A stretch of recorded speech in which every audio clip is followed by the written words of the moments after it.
ukuthi kuyadlalwa ngathi, kuyadlalwa ngabantu, kuyadlalwa ngomndeni. Lento esicabanga ukuthi yiyo akuyona. Sebaningi abantu abafile kule case. Siyasaba ukukhuluma iqiniso, siyasaba ukubeka imibono yethu, siyasaba ukukhuluma esikwaziyo okuyiqiniso ukuzoletha ijustice kuSenzo Meyiwa. Yonke lento ekumane ikhuluma akulona iqiniso. Iqiniso selizovela, and ukhona usisi lo oka-accused number 4. Loya sisi u-right, kodwa ngokubona kwami ngathi abafuna ukumlalela, angazi kwenzakalani. But iqiniso selizophuma. Siwumphakathi siyasaba, kodwa siyazi ukuthi kwenzakalani. Besingekho endlini, kodwa besikhona ngaphandle njengabomakhelwane. Akekho umuntu o abantu abafikayo bathi bezorobha abantu endlini. Ukufa kusuke khona endlini kokheli. Ngiyafisa ngalelinye ilanga ukuthi uma wakheli angaba umama oqotho, azame ukuphuma akhulume iqiniso. Kodwa-ke ngiyathanda ukusho ukuthi sekulate ukuthi angakhuluma iqiniso manje, ngoba uzohamba ayovalelwa ejele, ngoba baphethe iqiniso for iminyaka eminingi. Kuningi abantu bezama, istate si-waste ama-resources, sifuna iqiniso. Thina besingekho endlini, kodwa sinako ukwazi ukuthi kwenzakalani endlini, ngoba khona isisho esithi konke kwenzakala emnyameni kuzophumela ebala. Singathathana nje nonke nabangani bakho niyokwenza okubi entabeni, kodwa ukhona lo oyi-1 ozophahluka aqala ukukhuluma.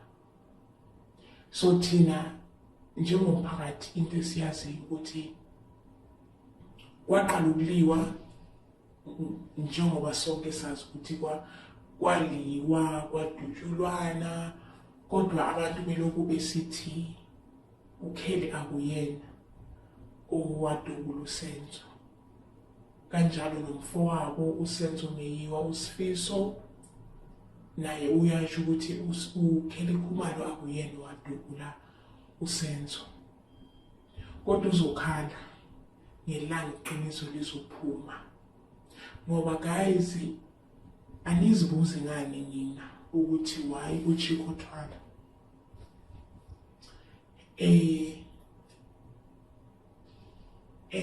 overprotective. Angazi why abantu bangazibuzi why ebefihla ingane yakhe sonke lesikhathi. Angizama ukusho ukuthi ingane yakhe i-involved kuyo yonke into eyenzakele, but sesibuka ipower. Umuntu mayekwazi ukufihla ingane yakhe, angisho uChikothwala omunye wengane zakhe ulo ulongwe igama lakhe, ngithi lo obesendlini kaKhelikhuma. So manje sekuyazwakala ukuthi uLamizi indodakazi kaChikothwala. So ngiyamangala ukuthi sonke lesikhathi ufihla indodakazi yakho, uyifihleleni, uyifihle kanjani? So kuyafika futhi kumina ukuthi hayi, kanti kumangaliswa yini, ngoba vele oyena uNkulunkulu omkhulu kuyo yonke lento nguye uChikothwala, and uChikothwala akavikeli ukheli, uvikela indodana yakhe. So thina-ke into esiyaziyo ngento eyenzeka laphayana endlini ukuthi kwaba khona ukulwa, and oyena muntu owayenesibhamu ulongwe oyindodana kaChikothwala. So and guys, nizo understand ukuthi if nini nomngane onesibhamu masihlangene usenako ukusikhipha isibhamu asibeke etafuleni noma nje asibeke eceleni sihlale ube mnandi kungabi khona lutho. Manje ke in this case so njengoba sekuqala ukuliwa uKelly waba nguyena muntu othatha isibhamu ezama ukwehlisa umsindo endlini njengoba ulongwe no Senzo Meyiwa besiba ne-argument or besilwa. So thina nje isitori sisisiva ngomunye wabantu owayekhona endlini. Okay, so from there yebo uSenzo wadubuleka ngemistake, but why abantu bangakhuluma ukuthi uye uKelly? The reason why bangasoze bakhuluma ingoba uChikothwala uzama uvikela indodana yakhe and akakwazi uvikela indodana yakhe and then expose uKelly. So kufuneka avikele indodana yakhe and then avikele noKelly. So ngoba uma anga-expose uKelly then uKelly uzosho ukuthi isibhamu bekuyisikalongwe and isibhamu sikalongwe bathi bekuyisibhamu esingekho emthethweni, bekuyisibhamu esinamacala amaningi. So uChikothwala wayevikela indodana yakhe nanamhlanje uvikela indodana yakhe akavikeli ukulikhuluma. So if uLongethwala was not involved ngabe Iqiniso lapho makudala. And njengoba sengishilo ukuthi abantu kudala besifa kule case. So kunzima ukukhuluma iqiniso, nabangani abasenzo bayasaba ukukhuluma iqiniso ngoba bazofa, ngoba sekhona vele abanye abafile ngoba bayazana. Khona nephoyisa le ekuthiwa alivani nje ne-nonsense, lashona lelo phoyisa lelo, babona ukuthi ingcono bambulale ngoba besazi ukuthi vele akazu-understanda yonke lento esisitori abazama ukusikhuluma. There's no way umuntu angafela endlini akhoze gebengu ezifikile umuntu ebehleli nabangani bakhe, kodwa sekube nezitori eziningi, iminyaka seyihambile kakhulu. So into engizama ukuyisho ukuthi abantu abazibuze ngani ukuthi uChikothwala wafihla ingane yakhe kangaka. It makes sense why beloku befihla umuntu ukulalo Senzo. Ingoba unama-powers. Ngoba there's no way guys uLamizi uyicelebrate, uChiko uyicelebrate. Kwenzeka kanjani ukuthi abantu bangazi ukuthi uLamizi ingane kaChiko? So niyawabona ke ama-powers engikhuluma ngawo.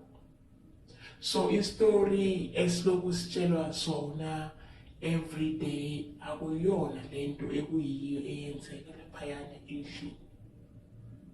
Okunye nokunye ukuthi uZandile Khumalo wayejola no Senzo Meyiwa, mhlawumbe iqiniso mhlawumbe yamanga, kodwa into engiyaziyo sibonile sonke ku-TV that day when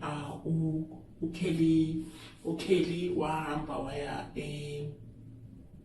esiya kwaMeyiwa bemxosha ebuyele emotweni, angisakhumbuli kahle ngathi ivideo bebe sekhaya likama wakhe, kodwa ngiyakhumbula ngibona uKelly esehla emotweni, bona noZandile egqoke ivest like elimnyama naye ephuma emotweni oyingena emotweni, angisakhumbuli into yakudala. So if uvele bexabaniswa ukuthi uSenzo uJola noZandile usisikakhile Khumalo, angicabanga ukuthi bebezoba up and down together ngalela langa. And nje at this time asinandaba ukuthi uSenzo wajola nobani wangajoli nobani kwenzekani, but umbuzo umile ukuthi ubani owabulala uSenzo. And kubuhlungu ngoba uSifiso Meyiwa umanisithi uSenzo ukulikhuluma sorry akuyena obulale uSenzo, uzomangala uma iqiniso seliphuma, ngoba iqiniso yilo lona lelo. Iqiniso ukuthi uKelly wayezama ukwehlisa umsindo, uSenzo Meyiwa wadubuleka ngephutha, edubuleka ngesibhamu esinamacala amaningi esikalongo. And ulongo ingane kaChikothwala, uChikothwala onamandla kakhulu. So yilona qiniso lelo. So abantu sebangamane besiya le nale, angazi namajaji aloku ejaja everyday ajajani, namaloya amane akhulumani besithi bane evidence. Manje evidence yakhona why bengayisebenzisi? Thina nje singumphakathi singomakhelwane siyazi ukuthi kwenzakalani, kodwa vele angeke sikwazi ukukhuluma, angeke sikwazi ukummela uSenzo, kodwa nje siyawuzwela umndeni kaSenzo. Futhi ke phezu kwalokho angimsoli uSifiso, wenza kahle nokuthi athi uKelly akuyena owabulala uSenzo, ngoba nalokho kuyamsiza ekutheni bangambulali, ngoba if uSifiso ebe against uKelly mhlambe nganaye sewafa kudala. Kodwa ke ngasho ukuthi makaqhubeke njalo, amane sisho kanjalo on social media ukuthi uKelly Khumalo akuyena up until iqiniso lize liphume, ngoba bazombulala ma engazama ukuphusha ukuthi uKelly Khumalo uyena owadubula uSenzo, ngoba uSifiso Meyiwa unawo amandlanyana kule case emayeloko esithi akuyena uKelly. So it's more like ukhoza i-distraction. Maye ngathi uKelly uyena, izinto zingatshintsha, bazama ukufocusa and then basearch kahle kahle kwenzakalani. Kodwa ke uSifiso njengobhuti omdala kaSenzo mayeloko esithi uKelly akuyena, so manje bavele baphushe ukuthi ngabanye abantu. Nalabantu ababanjiwe abaphakathi ejele abamane bebeletha ecourt bebengekho laphayana endlini, and mabedubulana akekho umuntu owafikayo, bekuyibo nje ebebesendlini. So iqiniso kodwa lona selizophuma, ilokho nje engakusho, ilokho okungasijabulisa thina siwumphakathi ukuthi iqiniso liphume. Wena umuntu esimzwela kakhulu, umama kaSenzo esesele yedwa emdala, siyasaba nokuthi mhlambe ngelinye ilanga uzofa. Angihlezi ebuhlungu njengoba ubaba kaSenzo naye wagcina sesishiyile emhlabeni enenhliziyo ebuhlungu. So sesiyathemba nje ukuthi sesifikile ekugcineni, sekusele nje umzuzwana sikwazi ukuthola iqiniso, and siyathemba ukuthi uSifiso Meyiwa abe protected njengoba involved kuyo le case.